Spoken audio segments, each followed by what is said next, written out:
How many of you have arrived here today from the north? Just give me a show of hands. Came from the north. How many of you have come from the west? How many from the south? And those of you that have come from the east, if you would stand. You've come from the east. I'm not going to make you stand long, sorry. But you symbolize for the rest of us that these magi came from the east.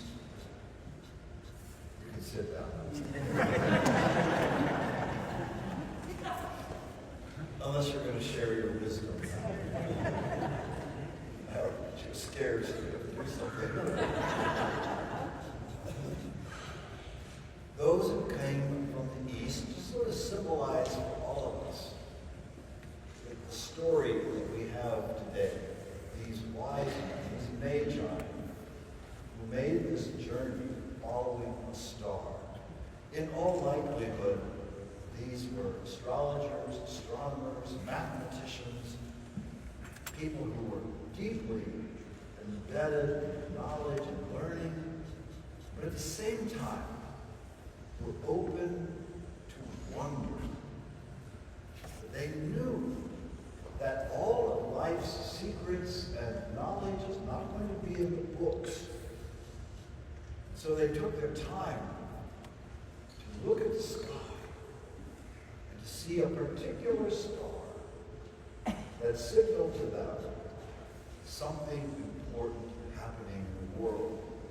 And imagine leaving Iran, Iraq, Persia today, leaving there and making this extensive journey simply because you saw a star. But they wanted to find something so valuable that they were willing to do that. Arriving in Jerusalem, when some dignitaries come to another country, of course, you show your credentials to the temple, to the palace, the king. And you inquire of him, where? Herod, of course, Matthew tells us, deeply troubled. Herod is in power. They're talking about a new king. That's the last thing Herod wants to hear about. He's got numerous palaces. He's got power galore. He's got Israel kind of in his grasp, keeping it somewhat peaceful to appease Rome. The last thing he needs is somebody interrupting his well-laid plans. But he's smart enough to inquire, where is the Christ to be born? So you ask the chief priests and the scribes, people who have for generations longed for this day, who have studied the prophecies of Isaiah that we heard this morning, who have searched the scriptures. For 1,000 years, Israel has waited for the Christ. And now, when it seems somebody may have identified that he has come, they seem immune.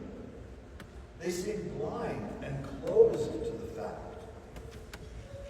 Isaiah said hearts would throb and overflow. Well, theirs weren't, obviously. Maybe they were just so stuck in their ways, so happy in their temple, that the idea of this huge interruption, even though it's something they wanted and waited for, was not something any of them were going to go in search of. So they send them to God. I understand Herod, who's in power. I don't really understand the religious leaders who knew the scriptures and the prophecies. And yet, they didn't budge out of their temple.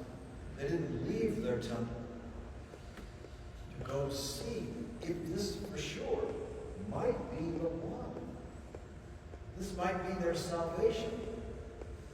yet they stayed in their pretty little temple and didn't bother to go.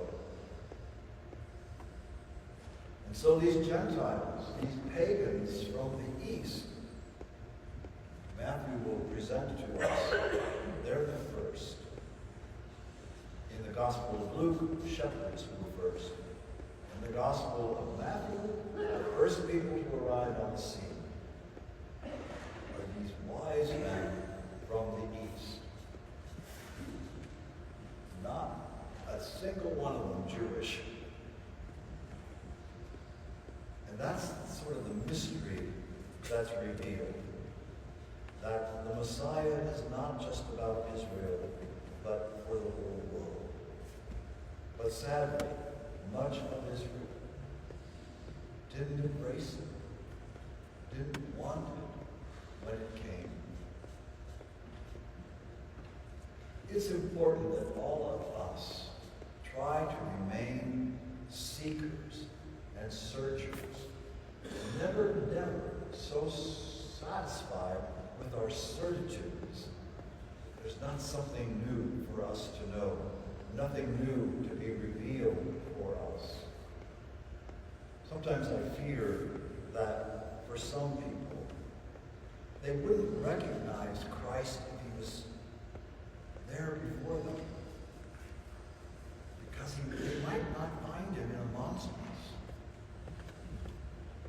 They might find him in a doorway down here, wrapped in blankets, seeking shelter. They might not be able to see the Christ incarnate in a brother or sister, because they're expecting gold. They're expecting something prettier than that. Maybe they want it to be in a church building. Brothers and sisters, this is a great place to come and pray. But this is not the only place you find Christ. Those wise men were shocked at what they found. Not in Jerusalem, not in some palace, but in a shed in Bethlehem. And yet they believed. They knew deep down in their being that somehow they were encountering the mystery of God. I think for all of us, we sometimes get caught in we like the way things are. We like the way we do it. Don't interrupt that. Don't shake my beliefs, for heaven's sakes. And yet, the Bishop of Rome, Francis, just keeps saying things like, you don't like what he's saying, you know. It's like he's shaking people. It's like, and the chief priests and the scribes aren't too happy about it. Because this is our truth. This is the truth. And he's confusing us. No, he's not confusing us. He's opening up more mystery, opening up more possibilities of who God is and who we are in the eyes of God. Like his namesake, Francis of Assisi, who was keen on looking at everything God created, including the stars, and seeing, wondering, and immersing himself in this mystery of discovery.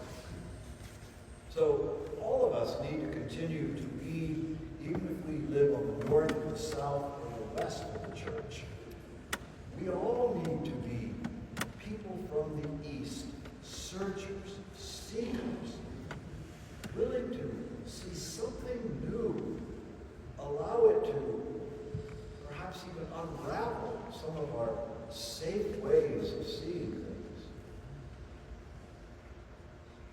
Feast of the Epiphany is very much our feast. As Clarissa said before she read the reading, it's for the Gentiles.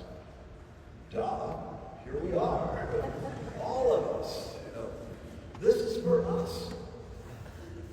God is for us in so many ways. So we continue celebrating the beauty of this Christmas season, the incarnation of God into our world, and want to remain open to what hearts new, open to new things being revealed to us, new ways of looking at ancient teachings and truths, and let that unfold. And maybe even shake us up a little bit as time goes on. Epiphany. May we each in some way experience these ongoing little revelations. Aha! There is God. There is an experience of this loving mystery we call God. But never believe you've got it figured out. You've got God figured out by any means. Though the feast reminds me now, keep searching. Never believe you've got it all together. Never believe you know all the truth by any means. Keep searching. Stay open. And let God send these revelations from time to time. Oh, aha. Those are wonderful experiences when we get those aha moments. That's an epiphany. May all of us experience some of those